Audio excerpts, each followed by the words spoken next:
Well, let us continue our election coverage now, but building up to September's general election. This morning we speak to someone who was an MHK for a decade, actually, before losing his seat in Russia, now bidding for a return to Manx politics.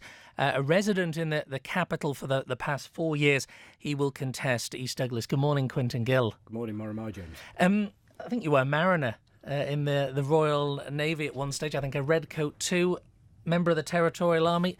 Useful background for a politician, potentially, is it? Well, it certainly does teach you certain basic skills which stay with you in life, whichever occupation or vocation you go into.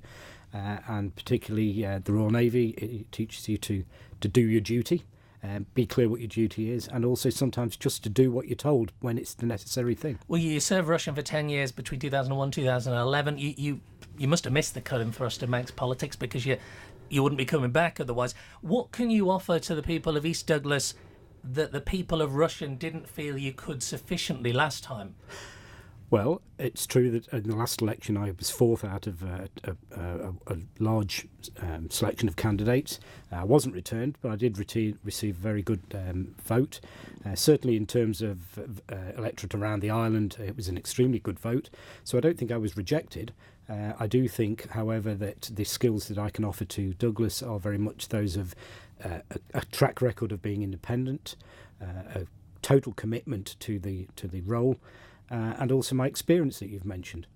Uncertain political times, economically as well. How well do you think the present administration's handled the challenges of the past 5 years? Well, I think the general view that I've picked up over the past 5 years is this has been an administration which, wherever possible, has put decisions off. They've made some bizarre and frankly expensive decisions. Whether that's doing their best is a matter for them to defend. But certainly they've left a lot of difficult decisions for the next administration to pick up, and they will have to deal with them. We can't keep putting off important decisions. You've been critical of governments in recent years. Was that sour grapes because you were never made a minister? No, it's not sour grapes. The reason I'm not a minister, you'd have to ask Chief Minister Tony Brown. Would I have wanted to be in his administration? Frankly, not really. Would I want to be a minister in this administration? Only if they were actually doing their job better. I don't say that that's sour grapes because I think there are certain ministers, and I think initially of Graham Crogene, and Watterson, who have actually applied themselves and undertaken their roles very wholeheartedly. But there are other ministers who I'm not allowed to name because I'm a civil servant. I'm not allowed to make personal comments, which would be inappropriate anyway, who frankly have not stepped up to the role. Well, you've been on the outside in recent times, as you say. Do you feel the public is completely divorced from what's going on? Well, I hope they're not completely divorced. If they listen to this programme, probably they're not, because they listen to the nation's station talking about what's the most important thing for us, which is our policies, our very well-being. How do you impact on them, though, as a candidate on politics, that it's relevant to their life, relevant to their future? Well, those candidates, such as myself, when we say, I'm not interested in politics. Well, you're interested in how much tax you pay. You're interested in how much charges you have to pay for things. You're interested in education. You're interested in having a good health service when you need it.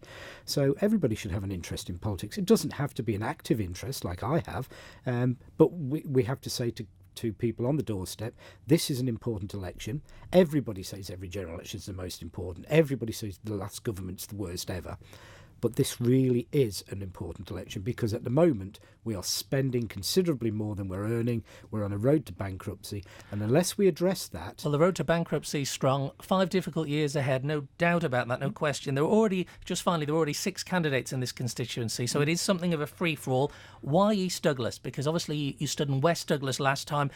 It almost seems that you're desperate to return to politics wherever the vacancy. I'm keen to return to active politics because it's in my blood, it's in my heart. Why East Douglas? Because that's where I intend to buy a property when I move permanently to Douglas. I live permanently in Douglas, but when I actually move to Douglas in my own property, that's where I'll be living.